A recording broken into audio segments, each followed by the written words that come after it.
প্রিয় দর্শক আসসালামু আলাইকুম, আশা করি সবাই ভালো আছেন। আপনারা সবাই জানেন যে আমার এই ইউটিউব চ্যানেলে সব সময় নিত্য প্রয়োজনীয় ইসলামিক প্রশ্নোত্তর পর্ব আপলোড করা হয়।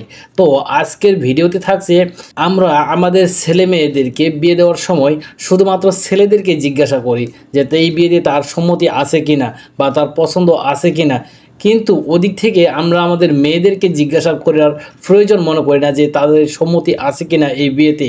আসেন আজকের এই উত্তর থেকে জেনে নেওয়া যাক যে আসলে মেয়েদেরকে জিজ্ঞাসা করা যাবে কিনা বা জিজ্ঞাসা করলে কোনো ক্ষতি আছে কিনা। আমাদের সবার প্রিয় ইসলামিক স্কলার শাইখ আহমদুল্লাহর কাছ থেকে আমরা আজকের উত্তরটি জেনে নিই। চলেন শুরু করা যাক। বিশেষ করে বোনদেরকে আমি বলতে চাই, অনেক বদের হাড্ডি পোলাপান আছে, এগুলো আপনাকে বিয়ের আগে বলবে একটু বোঝাপড়া দরকার আছে, আমরা একটু একটা বছর কাটাই, এ কিন্তু পরে ভাগা দিবে। এটা কিন্তু বাটপার, এটা প্রেমের নাম দিয়ে আপনার ছলছুতরা করে আপনার সব ধ্বংস করবে। এরপর আপনি সংবাদ সম্মেলন করবেন, এরপর আপনি থানায় যাবেন, আর কাজ হবে না। এই তথাকথিত প্রেম টেম যেগুলো আপনারা নাম দিচ্ছেন, এগুলো কিছু মেয়েদের চটপটি ফুচকা চাইনিজ খাওয়ার ধান্দা, আর কিছু ছেলেদের বদমাইশির ধান্দা। আমাদের দেশে বিয়ের আগে একটা জিনিস হয়, এটার নাম এঙ্গেজমেন্ট। এই এঙ্গেজমেন্টে দুই পক্ষের লোকজন যায়া পছন্দ করে সব কথা পাকাপাকি হলে একটা আংটি পরায় দিয়ে চলে আসে। তার মানে আমরা ছোটবেলায় দেখতাম যে কেউ কিছু ধরলে অনেক খেলাধুলাতে এরকম, যেটা ছুঁয়ে ফেললে এটা তার হয়ে যেত, আংটি পরায় দিল মানে এটা তার হয়ে গেল।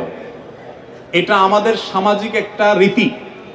ইসলাম বিয়ের আগে এরকম কোনো এঙ্গেজমেন্ট বা এ জাতীয় কোনো কিছুর কথা বলে নাই। ইসলাম বলে উভয় পক্ষ যদি সম্মত হয় এবং ব্যাটে বলে হয়ে যায় পছন্দ উভয় পক্ষের, তাহলে আর দেরি কেন, সাথে সাথে আগদ পড়ায়া দুজন সাক্ষীর সামনে প্রস্তাব এবং কবুল করবে, বা শেষ।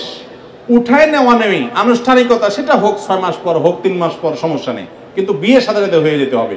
এই এঙ্গেজমেন্টের নামে আংটি পরায়া ঝুলায় রাখা, এবং ঝুলায় রাখাতে তো মনে অসুবিধা নাই, অসুবিধা হলো যে ঝুলায় রাখার কারণে অনেক মানুষ মনে করে এটা বোধহয় স্বামী স্ত্রীর মতো বিয়ে শাদী হয়ে যাওয়ার মতো, এঙ্গেজমেন্ট হয়ে গেছে, এখন তারা স্বামী স্ত্রীর মতো ইটিশ পিটিশ আলাপ করে। এই ইটিশ পিটিশ আলাপ করা কি হবে না, জায়েজ? কারণ এখনো কি হয় নাই, বিয়ে হয় নাই। এই জন্য এঙ্গেজমেন্টের নামে 1 বছর ঝুলায় রাখে। আজকাল আবার আরেকটা ট্রেন্ড চালু হয়েছে, বলে কি অচেনা মানুষের সাথে ঘর করে কি শান্তি পাওয়া যায়। এই জন্য এঙ্গেজমেন্টের নামে বিয়ের আগে 1 বছর একটু একে অন্যকে জানাশোনার জন্য লিভ টুগেদার, এটা সেটা, একটু চটপটি খাওয়া, একসাথে বিভিন্ন জায়গায় যাওয়া, এসব তামাশা করে। কেন? যাতে করে বোঝাপড়াটা ভালো হয়, বিয়ের পরে সম্পর্ক ভালো হয়। ইন্টারেস্টিং বিষয় কি জানেন, এই প্রজন্ম যারা তথাকথিত লিভ টুগেদারের সাথে পরিচিত, যারা বিয়ের আগে একটু আধটু জানাশোনার নাম দিয়া এঙ্গেজমেন্ট করাইয়া বিয়াকে ঝুলায় রাখা 1 বছর ধরে ইটিশ পিটিশ করে, এদের মধ্যে বিবাহ বিচ্ছেদ সবচেয়ে বেশি। এই মজলিসে, এই মাহফিলে বহু মুরব্বী চাচা আছেন, আমার বাপের চাচার বয়সী, এরকম অনেকে আছেন। জিজ্ঞাসা করেন, বিয়ের আগে বউয়ের সাথে ওই বাদাম খাইতে যাওয়া, লিভ টুগেদার যাওয়ার কথা শুনলে তো মুরব্বীরা ঠ্যাং ভেঙে দিত। এরকম কথা চিন্তাও করতে পারে নাই। মুরব্বীরা ঠিকঠাক করছে, দেখছে বউটা, বিয়ে করে উঠায় নিয়ে আসছে।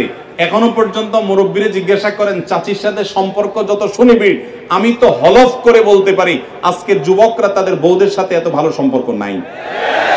আমি এই জন্য সবসময় বলি, মুরব্বীদের বিয়েটা হলো মেড ইন জাপান, আর এখনকার তরুণদের বিয়ে হলো মেড ইন চায়না। এগুলো বিয়ে হইতে দেরি, ভাঙতে।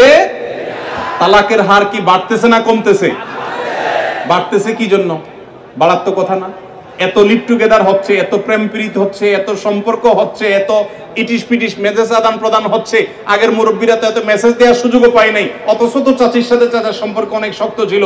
তাহলে বোঝা গেল হারাম এবং অবৈধ বিবাহ বহির্ভূত সম্পর্ক এঙ্গেজমেন্টের নামে 1 বছর ধরে ইটিশ পিটিশ আর বিভিন্ন জায়গায় এরকম ঘুরে বেড়ানো, লিভ টুগেদার ইত্যাদি বিভিন্ন নাম দিয়ে তথাকথিত একজন আরেকজনকে বোঝাপড়ার কথা বলে যে স্বাভাবিককরণের চেষ্টা করা হচ্ছে, এগুলো কখনো মানুষকে শান্তি দিতে পারে না।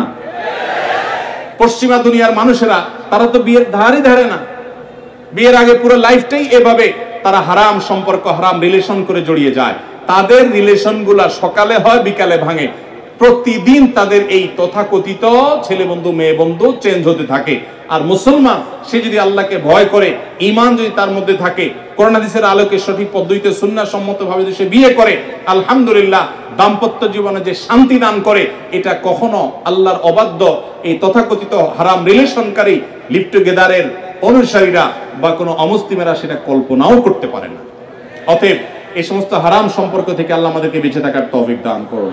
আপনারা অনেকে আছেন গার্মেন্টসে কাজ করেন, আপনাদেরকে আমি করজোড় করে বলতে চাই, যদি আপনারা কোনো ছেলে কোনো মেয়েকে পছন্দ করেন, তার আচরণ তার কাজকর্ম দেখে আপনার মনে হয় যে এই ছেলেটা আপনার জীবনসঙ্গী হতে পারে, এই মেয়েটা আপনার স্ত্রী হতে পারে, তাহলে আর দেরি করবেন না, যত দ্রুত সম্ভব আল্লাহর উপর তাওয়াক্কুল করে অভিভাবকদেরকে সম্মত করে বিয়ের প্রস্তাব নিয়ে কাজ করে ফেলবেন।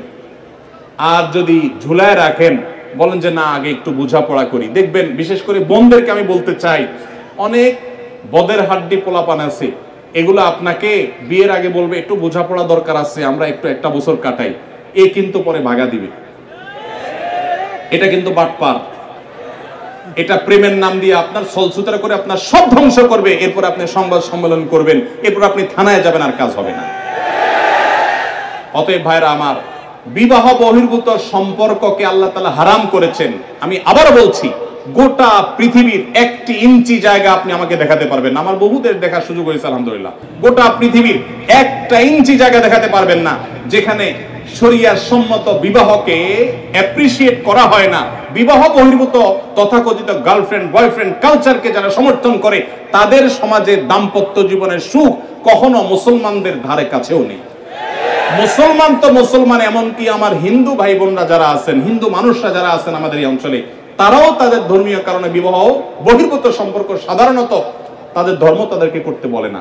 তাদের মধ্যে বৈবাহিক সম্পর্কের কারণে যে সম্প্রীতি আছে, এটা বিবাহ বহির্ভূত সম্পর্ককারীরা কখনো করতে পারে। এজন্য আমি সবসময় বলি, এই তথাকথিত প্রেম টেম যেগুলো আপনারা নাম দিচ্ছেন, এগুলো কিছু মেয়েদের চটপটি ফুচকা চাইনিজ খাওয়ার ধান্দা, আর কিছু ছেলেদের বদমাইশির ধান্দা। নাম দিছেন আপনি প্রেম। আরে ভাই, আসল প্রেম বা ভালোবাসা তো সেটা হবে যেটা বিবাহের মাধ্যমে হবে। বিবাহের সম্পর্ক আর বিবাহ ছাড়া সম্পর্ক পার্থক্য জানেন? আসমান আর জমিনের পার্থক্য। আমি এক লাইনে বুঝাই দেই। বিবাহ ছাড়া সম্পর্কে কোনো সামাজিক কমিটমেন্ট থাকে না।